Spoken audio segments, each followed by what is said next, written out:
জুবিন গাৰ্গ খুব দুখ লগা কথা। মই খুব দুখ কৰিছোঁ। জুবিন গাৰ্গ ডাঙৰীয়াই ছিংগাপুৰৰ মৃত্যু হৈছে এক্সিডেণ্ট কেছ। মুঠতে আমাৰ কাৰণে, অসমবাসী ৰাইজৰ কাৰণে বা BTC-বাসী ৰাইজৰ কাৰণে এইটো খুব দুখ প্ৰকাশ কৰিব লগা মানে মেছেজ এইটো। জুবিন গাৰ্গৰ লগত ভাল এটা ৰিলেশ্যন আছিল। মই কণ্ডোলেন্স মেছেজ দিছোঁ যাহাতে তাৰ আত্মাটো মানে ঈশ্বৰে ভগৱানে স্বৰ্গত যাহাতে আৰামত থাকিব দিয়ে।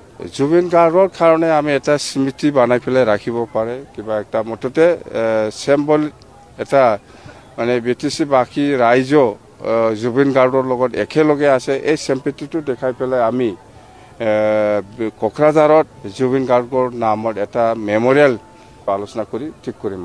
জুবিন গাৰ্গ সব জনগোষ্ঠীৰ গান গায়, ইংলিছো গায়, হিন্দীও গায়।